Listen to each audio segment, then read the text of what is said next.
Hi, and welcome to the Reiki from the Farm podcast, brought to you by me, Pam Allen-LeBlanc from Hidden Brook Farm. I am a scientist, a businesswoman, and a licensed Reiki master teacher with the International Center for Reiki Training. Each week in this podcast, you'll be entertained as you learn about a wide variety of relevant Reiki topics, helping you become a more knowledgeable and effective Reiki practitioner. We caution you, though, this podcast may also dramatically improve your life, and we are so happy that you're here.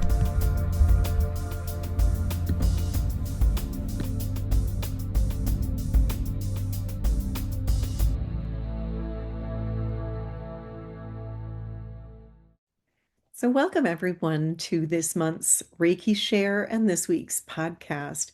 This week we're talking about Mother Earth, Mother Heart, a divine feminine path to peace. And this is partly in honor of Mother's Day, and you're welcome, Carolyn, and partly because I really am starting to see the divine feminine starting to crack the facade of our traditionally patriarchal society. It's just showing up in so many interesting places. So really happy to have you here this week and this month.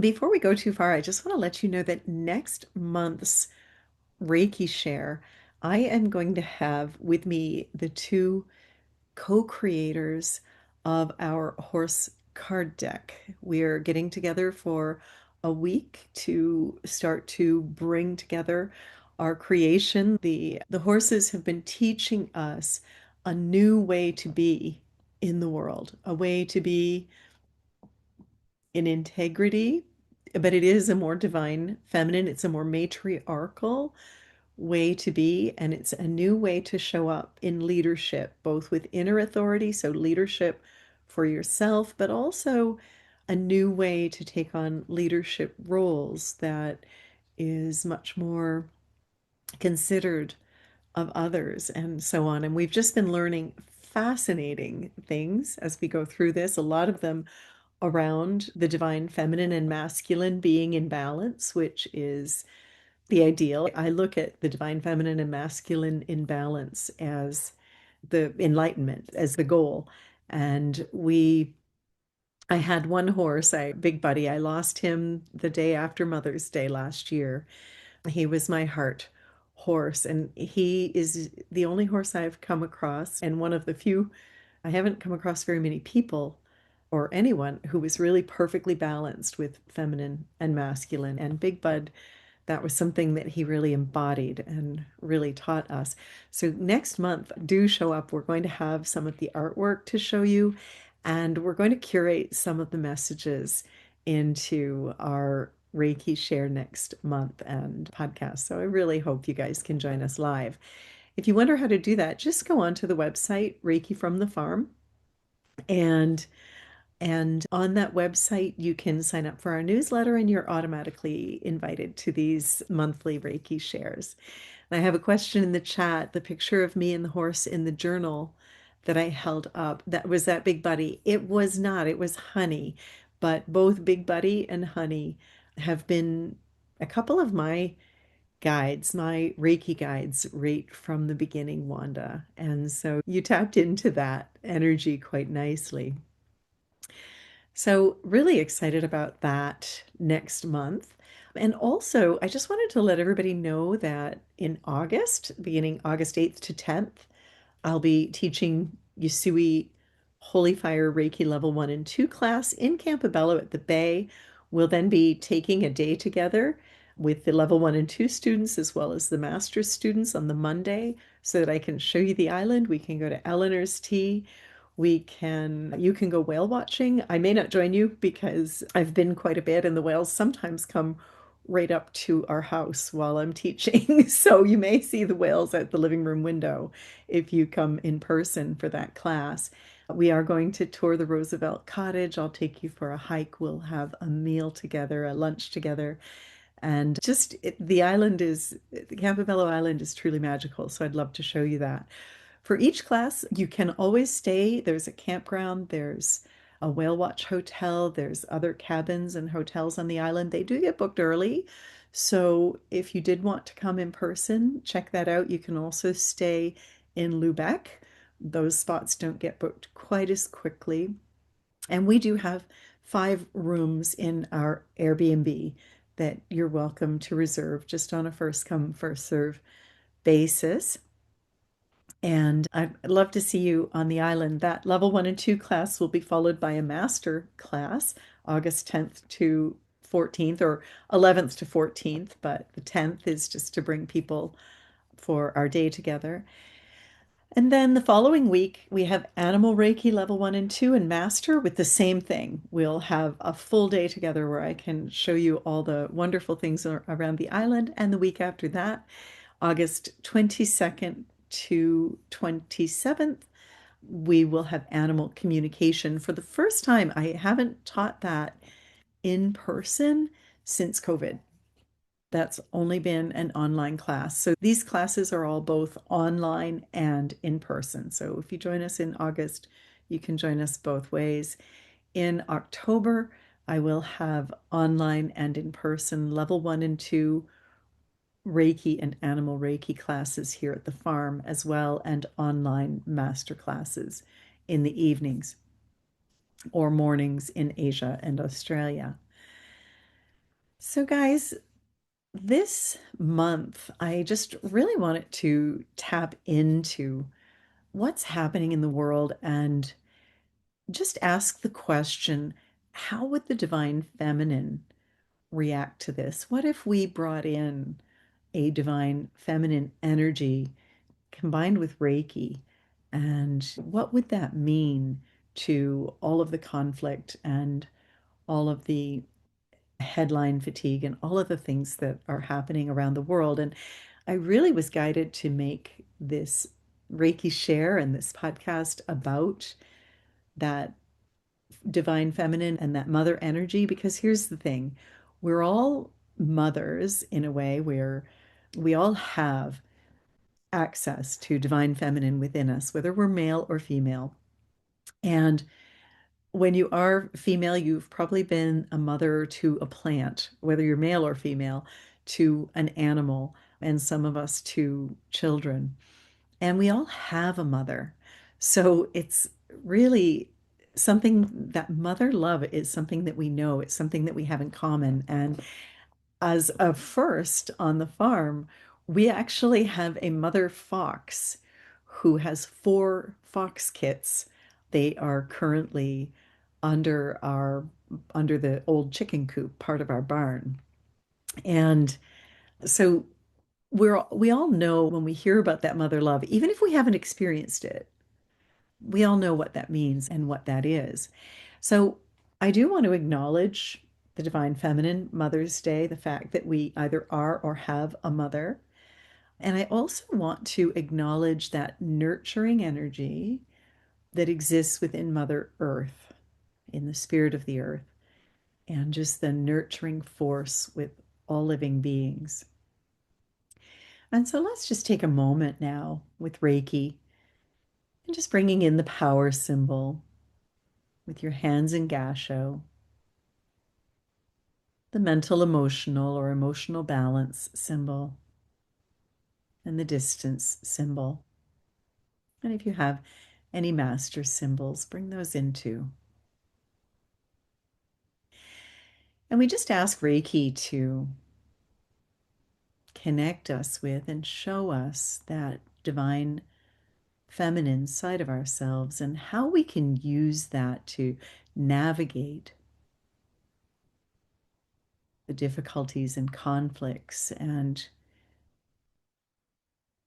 the stress in the collective that we're all experiencing at this moment in time. And sometimes we are tempted to think of the feminine as soft, but just imagine a mother defending her cub or her kit or her child. There can be a firmness within the feminine but it's a firmness that's also fair. It's a loving firmness. Kindness isn't always nice. And one thing we can do as we navigate these chaotic and difficult times is we can remain stable and kind. We can tap into that feminine firmness, even that incredible nurturing energy and that protectiveness that exists within us. And so just asking the Reiki energy to just allow us to connect with that inside of us today and to just listen with an open heart and an open mind and listen within that connection to our divine feminine. And if we look at enlightenment as the ultimate goal, we're considering that might mean, as I have been shown, that beautiful balance between the divine feminine and divine masculine. And we acknowledge that there is no conflict here, that the divine feminine loves the divine masculine, loves the divine feminine, that there's not one over the other. It is possible to be very comfortable in both. There's no competition. And just placing our hands on our heart, we take a moment to thank our mothers and theirs. Each one of us existed as an egg inside of our grandmothers when our grandmother was forming our mother. And even if you don't know your mother, that is still the truth. And when we think of our ancestors, our ancestral lineage, they were such strong people. They overcame hardships that we can't even imagine. They had to work very hard. And they wanted more for us. They wanted better for us. And so we acknowledge that, just as we want better for the next generation, for our children. And we take a moment to ask to step into and tap into the stability of our divine nature. And even though we're focused on the divine feminine, there is a stability when we tap into both. We are so blessed to be of this lineage of light bringers, creating wellness on the earth today. You creating wellness within you. Thank you.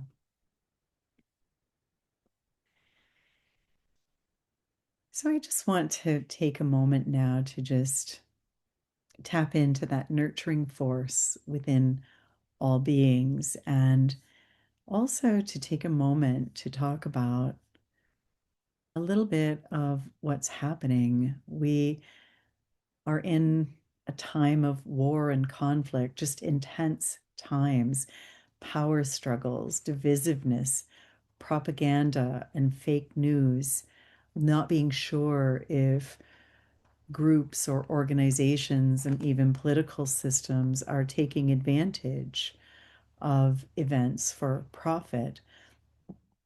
So just intense global events. And there's a description that I heard Colleen and Robin Benelli use, headline fatigue.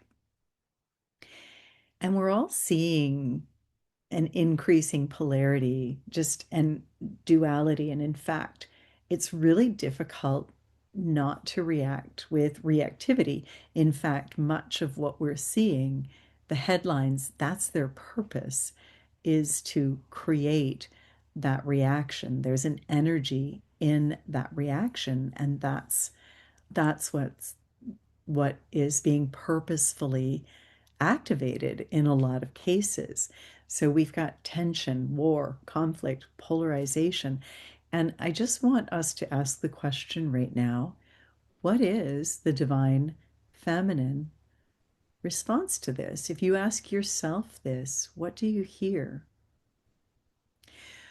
When I asked this, it first led me into what is the divine feminine? And I really sat with what I've learned from the animals and the mother and nurturing nature of all the many animals, the chickens and ducks that hatched chicks and ducklings, and even, oh, the mother turkeys that I had on the farm. They were delightful.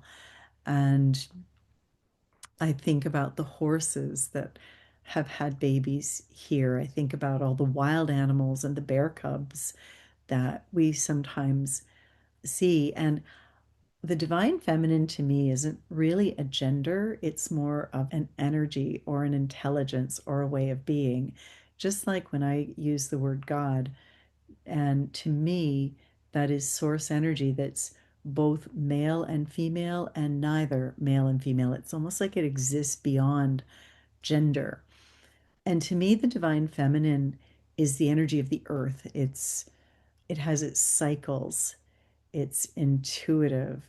It's relational. When you look at any group, the mothers are the males of the species might be off fighting.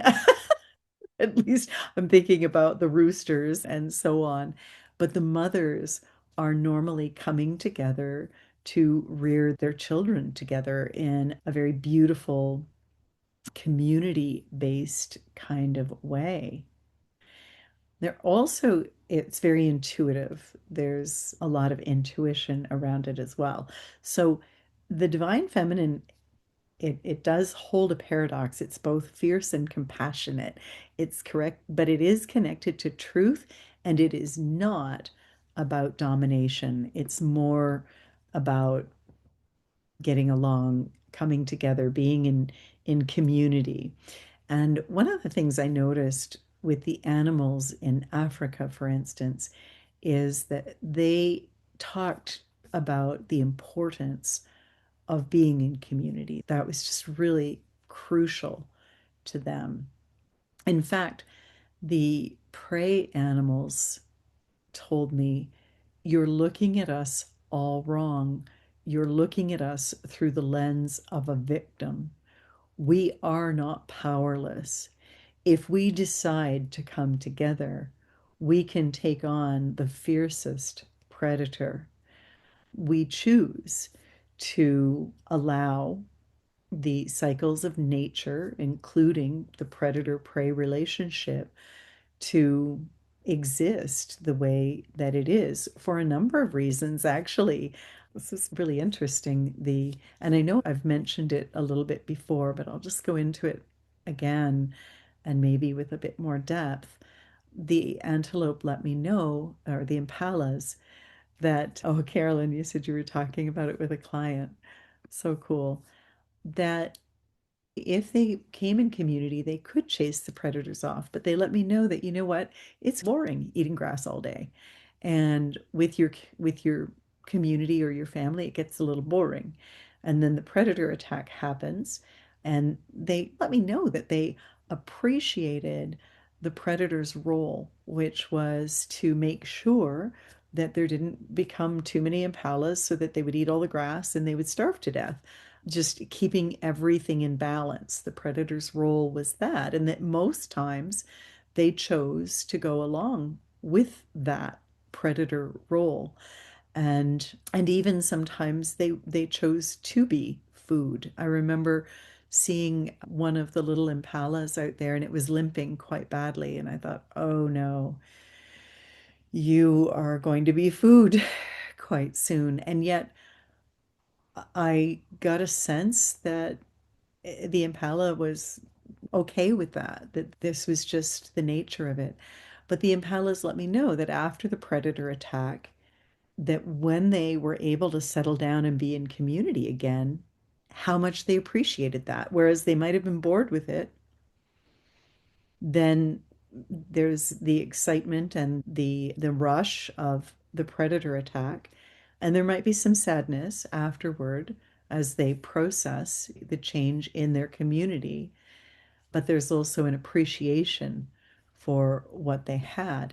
And so they let me know that we're not powerless, we're not a victim. And then they said, and neither are you. So ever since I started on this Reiki journey, for me, it really brought me. I know we talk about the heavens, and that's great. But for me, it really brought me in even more communion with the earth. And I've always found the earth to be a teacher. And the feminine within the earth is what sustains life. It creates life. It taps us into that creation energy.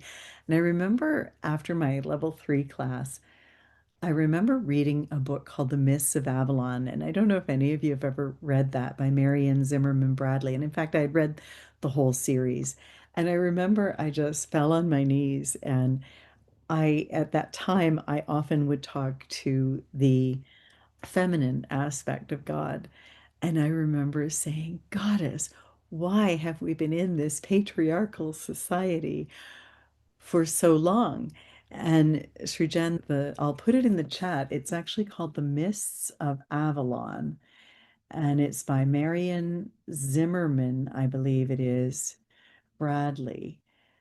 And she was talking about the time when we were in a more matriarchal society, and it just really made it stand out. And let me be clear, the patriarchal society is not super healthy for men or women. But what's funny is that I was really almost romanticizing the matriarchal society.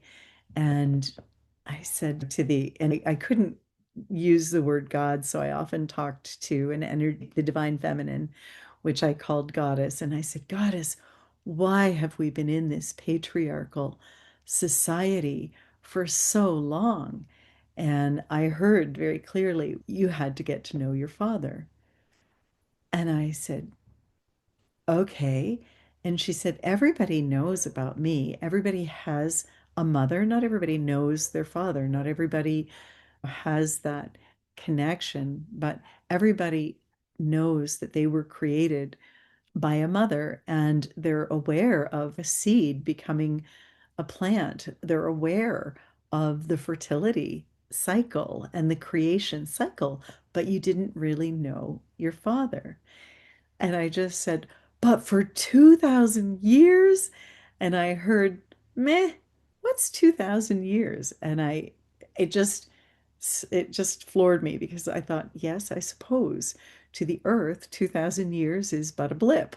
And then I heard, and you have been romanticizing the matriarchal society. It wasn't as perfect as you think that it was. There were problems there too.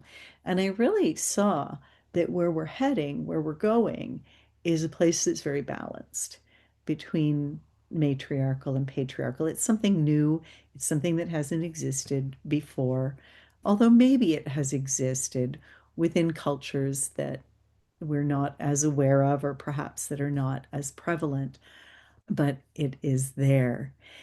And so, as we are in a time that is very much around the patriarchy and around power struggles and divisiveness, one of the things that we can do is we can remain above that by using Reiki to stay within our divine consciousness.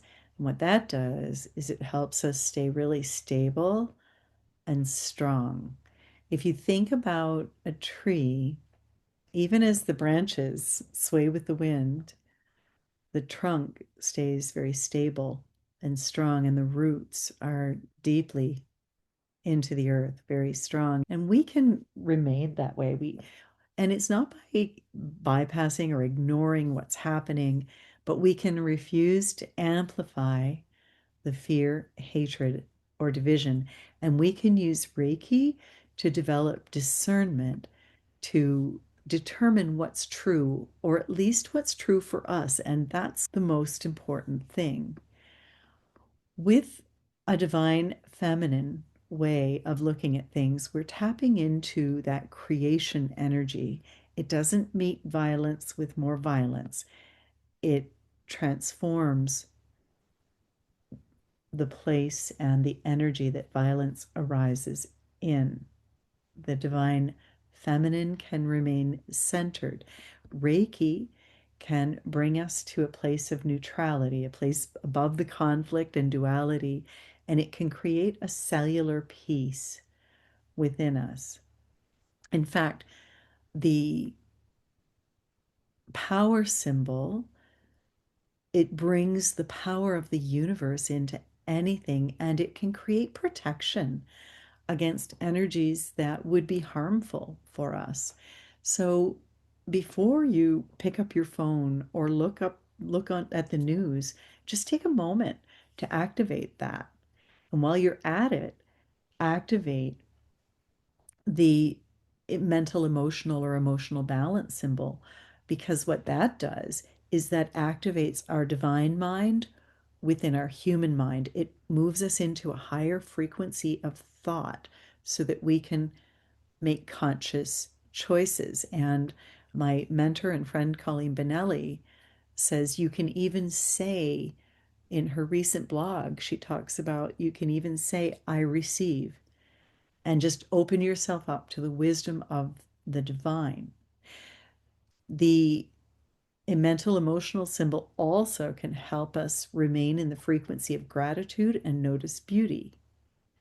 We can also use the distance symbol to send backward to any times that we may have become triggered or felt overwhelmed. We can send it forward. And we can invite the Reiki to give us discernment to understand what's true, or at least what's true for us. There's a wonderful quote by Antoine de Saint-Exupéry, which is, I know but one freedom, and that is the freedom of the mind. And so using that mental emotional symbol, especially if we use it alongside the other two, can really bring us into that higher mind and keep us above the duality, above the conflict. And you might say, but what does that do? How does that help? And how does sending backward work? It can heal the past, Srijan. When you use the distance symbol that you learn in Reiki level 2, you can send it both back to your past and forward to your future. And even though something has already happened, what it can do as it heals it is it can take the injury out of it, or it can take the charge out of it, which is really very helpful. And so we think, okay, so we use Reiki to make ourselves feel better, but that doesn't help all the people that are being injured. In fact, it does. Pardon me. With Reiki, our internal light can stay constant and strong. And I'd like to introduce you to the work of David Hawkins. Now, before I do, I want to bring up a line that William Rand uses in his Reiki Master Manual. And he's talking about Reiki being a part of our personal development toward the goal of living a healthy, centered, balanced, loving life. And he says, with humility, be willing to look at, feel, and release all impurity, negativity, and darkness that is within you, so your true light will shine more brightly. And I think every one of us can use Reiki to help us do this. But the reason I'm bringing David Hawkins up at this time is that when we use Reiki to keep ourselves stable and balanced in complicated times, David has spent his lifetime, David R. Hawkins, studying the levels of human consciousness and assigning them a numerical calibration or frequency. In his book, Power versus Force, his research suggests that higher frequencies have a mathematical power to counterbalance lower frequency energies.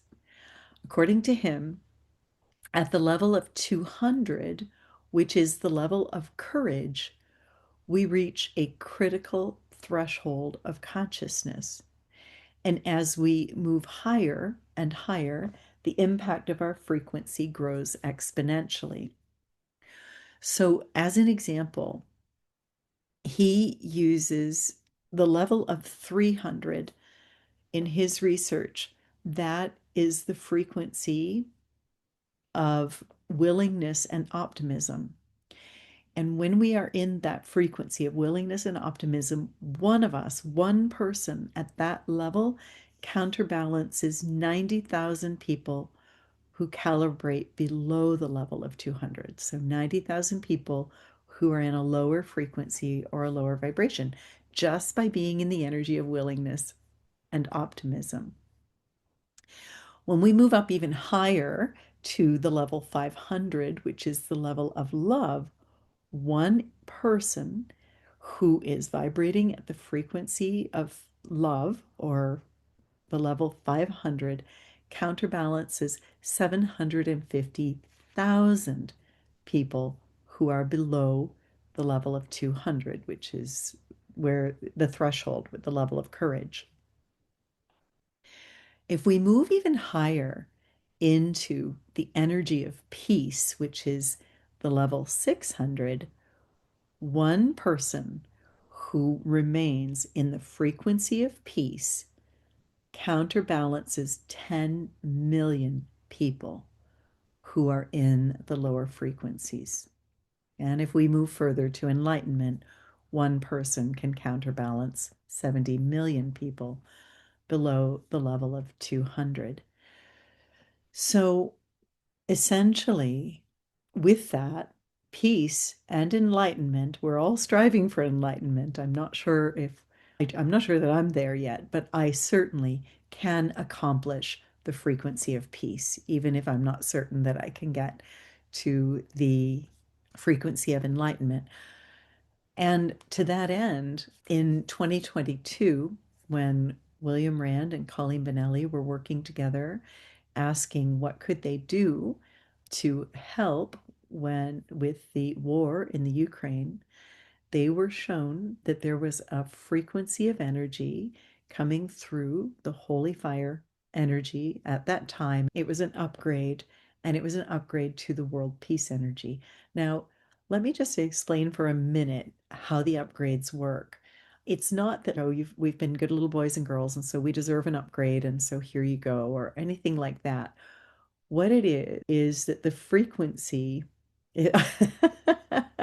Oh, Roxalana, you said I'm one in a million. You're so sweet. I guess that's true when I vibrate at the frequency of peace, but when I want to fight and when I get frustrated, then I'm definitely not vibrating in the frequency of peace. So I just have to really be conscious of that. And I do get frustrated, just like everybody else, particularly when I was running for the Green Party and in politics. That was a really strange frequency, actually, to inhabit and to be in. It wasn't the high frequencies of Reiki that we are all used to, that's for sure. But the energy of world peace, like as these upgrades happen, what happens is that as we work with energies and grow and expand, we are then able to receive more. And as soon as we are able to receive more, more is available to us. So that's how the frequencies work. But in 2022, the frequency of world peace came through the holy fire energy. And so anybody with holy fire, you can always tap into that. And one of the things that we find that it does is that even when there's chaos around you, that energy can help us remain in peace. So it can help us remain in that higher level where we can counterbalance up to 10 million other individuals. And a lot of you are familiar with Wayne Dyer. He spoke about Dr. Hawkins' research and work and talks about even when we only raise our frequency slightly to where we practice kindness, love, and receptivity, we can see beauty and the endless potential of good in others as well as ourselves. And we can counterbalance so much. And when we add to that the Reiki ideals, just for today, I will not worry and I will not anger. I will be devoted to my work. I will be filled with gratitude and I will be kind. These automatically raise our vibration. And then on top of all of that, one of the other things that the divine feminine embodies is that unification consciousness, that community, that connection. So I guess from all of this, Colleen Benelli and I have had quite a lot of talks about how can Reiki become a form of activism?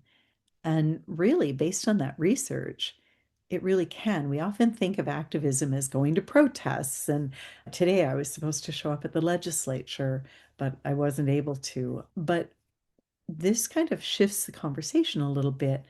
Self-care can be one of the most profound forms of activism. Doing our Reiki sessions, taking time to heal our own blocks and maintain a high frequency, we literally, it's not just a figure of speech, we literally are contributing to the wellness of the world. And the other thing that we can do is we can catch ourselves if we start to fall into that lower frequency, and we all do. There's nothing to be ashamed of. I certainly spend some time there, but I'm trying to be more conscious of catching myself and using that power symbol as a frequency filter and just asking Reiki to help me notice when I'm dropping down and just consciously activate Reiki to move back into that frequency of peace. We know that Reiki has an intelligence. We know that it can guide us. We know that world peace exists within the frequency of Reiki and also within the frequency of the holy fire of all Reiki, but also within the holy fire Reiki.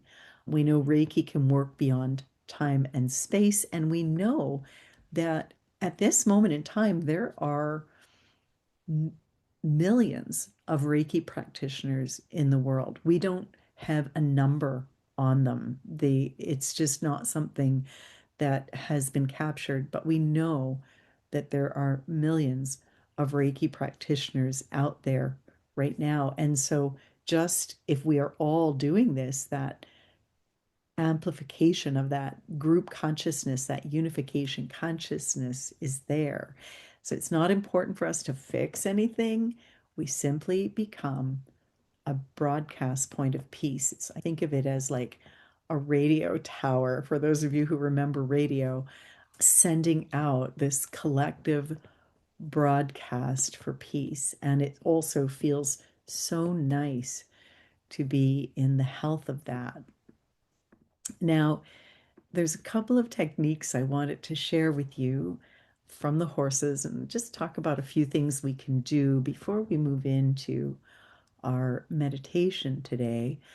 And the first one is, what do you do when you find yourself out of the frequency of peace? And if you find yourself in a place of anxiety, if you find yourself getting upset or worked up about the headlines or about the war, about what's happening, that's not important. It is very important. But I think we can see that it's even more important that we stay stable and kind within that. So, the first thing I often tell people to do when we're working with horses, the horses are a mirror. And if you are out of alignment, out of the frequency of peace, the horses pick up on it in an instant and they have the fastest reaction time on the planet, whereas we have the second slowest after the sloth, is what I've been told. I'm not sure that's scientifically proven, but I think there's something to it. And so anytime that we become anxious, scientifically, our breath becomes more shallow, and the horses just pick up on that instantly. And so, what I've had to train my riders to do is breathe deeply. 3 deep breaths is all that it takes. Your body actually, physiologically, when you take shallow breaths, you are in your sympathetic nervous system. And that's like fight or flight. You're in fight or flight. You're ready to move, to run. And so just noticing, like, when you're in that state, just force yourself to take 3 deep breaths. It automatically shifts you into the parasympathetic nervous system and rest and digest. And I know with working with horses, I can't tell you how many times that I had to remind students to breathe because we forget to breathe, especially if we're thinking hard. We forget to breathe, or if we're nervous, we breathe shallowly. And just that 3 deep breaths, and your horse relaxes, you can relax. So, this can work even without horses. If you notice yourself feeling anxious around any of this, 3 deep breaths. And then the importance of being a leader who can maintain that stability is there. As a coach, and I've also trained a lot of people how to train their horses. And with horse training, you have to be very stable and very calm, or things could go very badly when you're working with a 1,200-pound animal with that is that powerful and that fast and that reactive. And so my husband used to laugh, and he said, it's like the pilot. You're the pilot of a plane. And even when things are like blowing up all around you, you just stay so calm and you just talk like, the way I'm talking right now and stuff. And he said, he said, I was thinking about it. And he said, if your pilot came on when there was turbulence and said, oh my gosh, ladies and gentlemen, oh, I don't know what to do, everybody's going to freak out. And so just the importance of being that pilot, ladies and gentlemen, we're, experiencing a little bit of turbulence, nothing I can't handle, nothing we haven't seen before. Everything is fine. Just staying in that place. That's something that the horses really taught me. And there's an energy to that. One of the things I talk to people about is energy, and this can be really helpful in just living your day-to-day life, especially in these interesting times. With a horse, Mark Rashid taught us that he had a half full water bottle.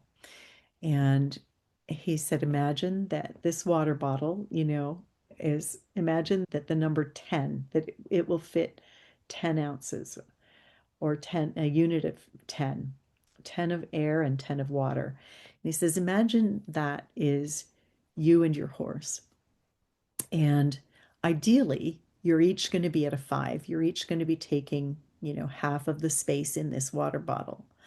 But if something happens that causes your horse to move up to an 8, you have to be able to learn to move immediately down to a 2, because anything above 10 is going to cause an explosion in the water bottle and an explosion in your horse. And so, what we taught ourselves in order to help train horses that were often, nervous or didn't really know what was happening or what was being asked of them, we taught ourselves that if their energy went high, we went low. How did we do that? We actually deliberately dropped our energy into the earth. Now, the earth can always handle this. So if you're noticing the energy around you getting a little bit amplified, high, just ask yourself, if neutral, if balanced is 5, where is this energy? It's at a 7. I need to go to a 3. And you go ahead and you drop some of your energy into the earth so that the total is always 10. I don't know if that makes sense, you guys. It makes sense when I teach people with the horses. And so hopefully that's coming through with the podcast. I usually have a water bottle as prop, and I don't have that today. So this is another thing that we can do to just be very aware of where our energy is at. If you've got somebody on the other end of the phone that's in a very heightened state, drop your energy, drop any excess energy into the earth. Conversely, and it happens a lot less often, sometimes your horse's energy will go down to a 4 or a 3 and they'll refuse to move, and you have to go up to a 6 or a 7 in order to encourage them to keep moving. But more often, it's that reactivity where someone on the other end is in a heightened state and you need to deliberately drop some energy out of your body so that it can remain in balance. This is so much fun to be able to teach you guys some of the horse things. And I was just showing the group that Horse Canada just did a feature on animal communicators, and I was one of the ones that they interviewed.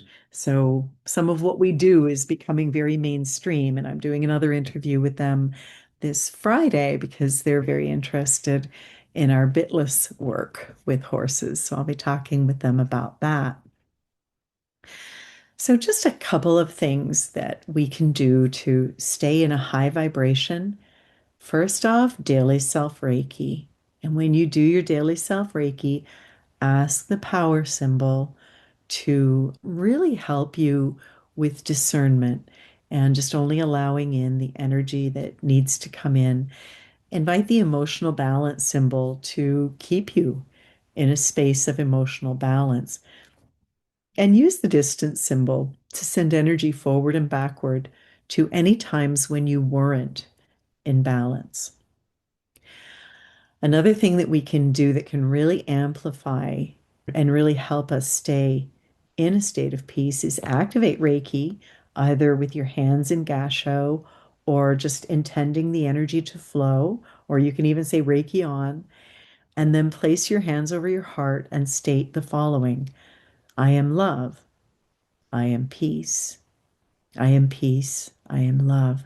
And you can just say it to yourself as many times as you need to until you have entrained to that frequency. And you can do that anytime through the day. It just takes a moment. We can also use the distance symbol to send Reiki to any global situations that we're concerned about.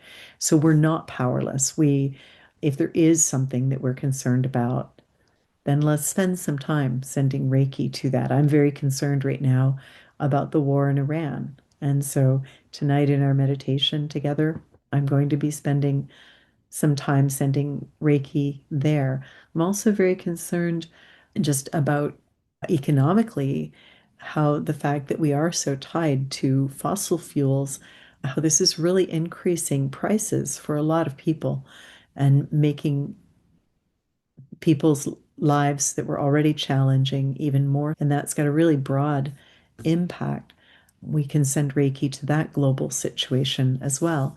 And we can deliberately limit our exposure to any fear-based media. If you are interested in kind of understanding the dynamics of the media and reporting, William Rand often recommends the book by Steven Pinker called The Better Angels of Our Nature. And it's a pretty thick book. It's 800 pages, I think, or six, I don't know. It's a pretty thick tome. But if you are really interested in understanding how the media cycle works and all of that, it's an older book, but it is really very informative.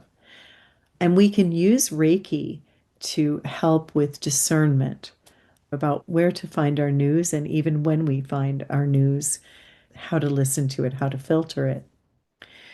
We also can spend some time connecting with nature and Reiki, and ask to we can ask Reiki to help us understand what is the difference between being firm and fighting. That's if we think of that mother love. I was just talking the other week about how my kids, if they misbehaved, they would have to sit on the stairs in a timeout.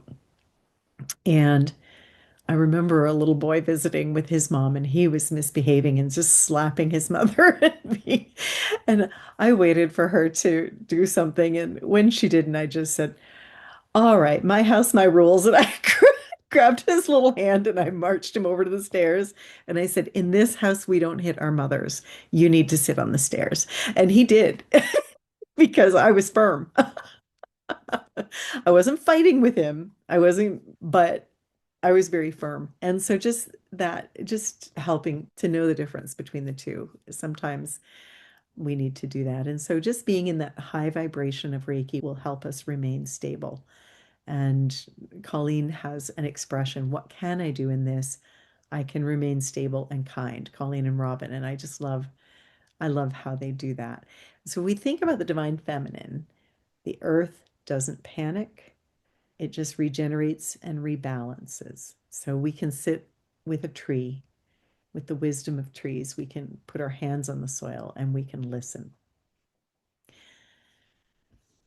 And so, guys, I don't know if there's any questions or anything, and I hope I haven't bored you with that, but those are just a few things that I've been thinking about recently that I really wanted to share with you because we have that ability and it exists within Reiki and within the divine feminine. And Reiki is very balanced with the divine feminine and the divine masculine. And so we can tap into either or both sides of those. And so we're going to move into a healing meditation now to close. I'm just going to invite everyone to close your eyes, take a deep breath, and move your hands into Gasho, activating Reiki. And just tapping into that firmness, that nurturing kindness that isn't always nice, that exists within us. And beyond that, we tap into the frequency of love, unification,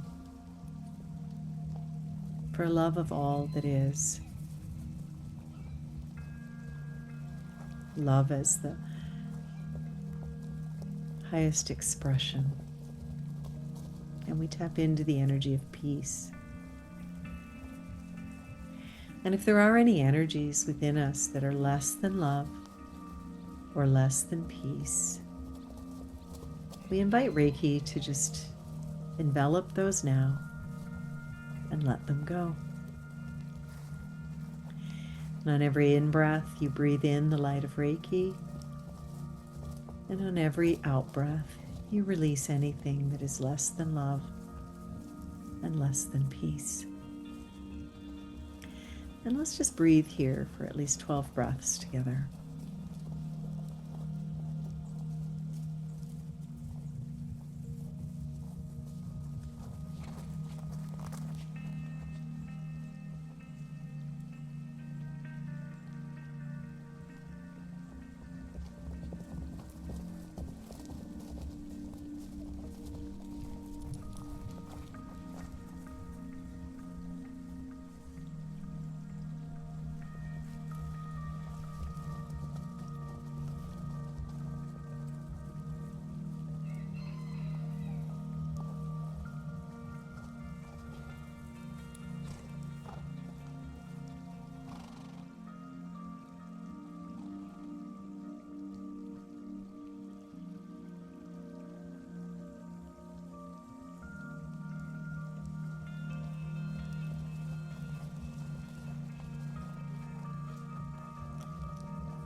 And just notice as the light of Reiki comes from the highest heavens and also from the divine earth to in front of your hands, through your hands and into your heart, the gift of love and the gift of peace and the gift of enlightenment,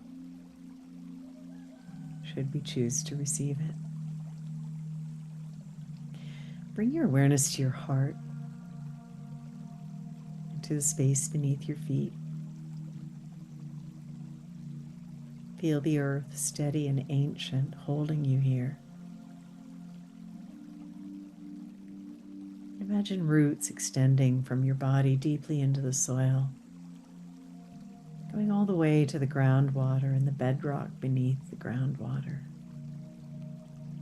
And imagine your consciousness traveling down beyond the bedrock and into the center of the earth, the heartbeat of the earth.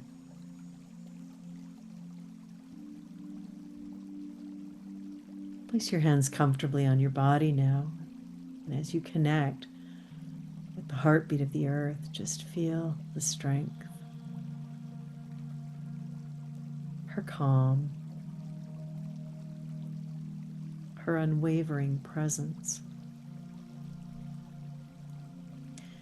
And let's take a moment now together to send Reiki to the earth, inviting Reiki to flow through us, sending Reiki to the earth, to all the people of the planet, the animals, the soil, the rocks, the trees, the plants, the earth itself.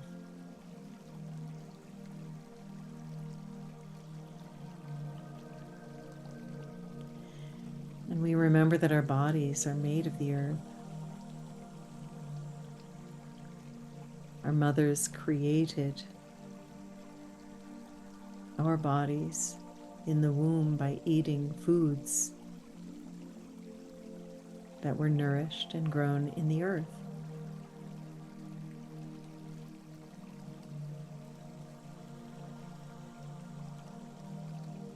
And as we became babies and then children, we ate foods that were incubated in the earth. And that is what allowed us to grow. And so our bodies truly are made of the earth to give our spirit life and breath. Feel the Reiki energy in your hands now and in your heart. And throughout your entire being, just allow it.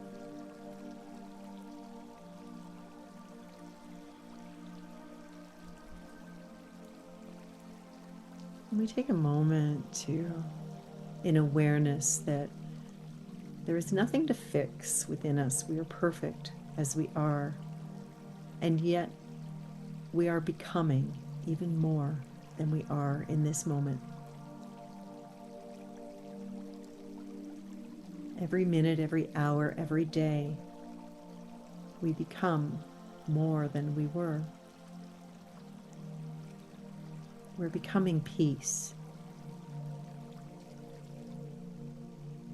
even when it's not peaceful. We're becoming steadiness, even when things don't feel steady. We're becoming love, even when we don't feel it around us.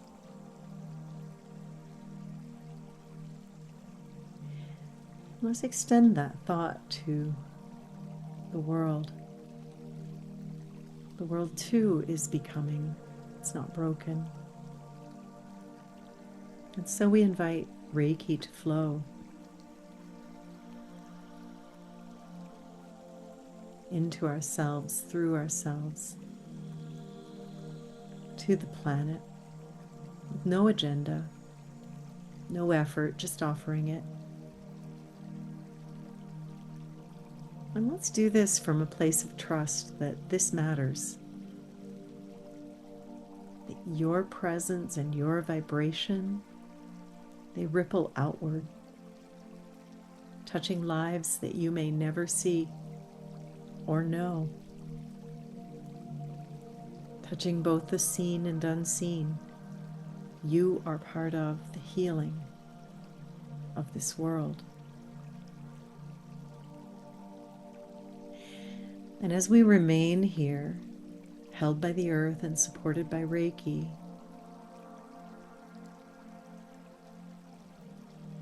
know this: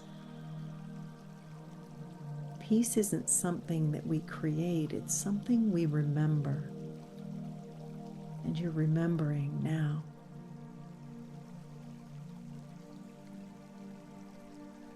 And let's remain here in this vibration of peace together, sending a collective broadcast of peace around the planet for the next few minutes.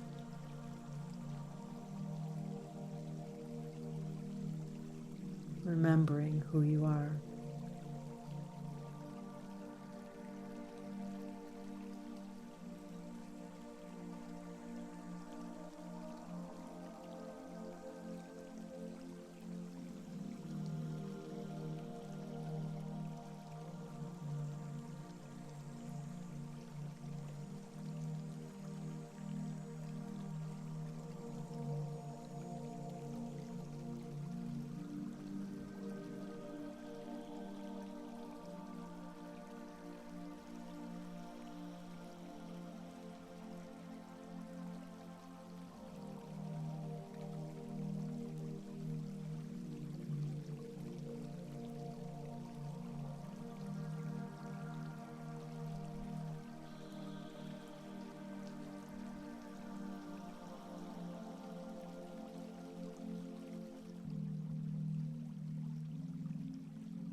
Take a deep breath in and invite your body and your being, your heart and your mind, all of the parts of yourself to remain in the frequency of peace. And we ask Reiki to let us know when we deviate from that, when we move into anxiety, so that we can remember to activate Reiki and take 3 deep breaths and move back into the frequency of peace and affect 10 million other people on the planet. I invite you to stay here as long as you'd like. Whenever you feel ready, just to gently return. This Mother's Day, may we remember the power of the divine feminine within each and every one of us. It's not passive. It's unshakably powerful, grounded, and ancient. And we remember that even when the world is loud, we can stay steady. Thank you so much for being here with me this evening, or if you're listening later on the podcast. And thank you for that beautiful collective broadcast of peace that you're creating on the earth today. Bless you. Namaste. Thank you.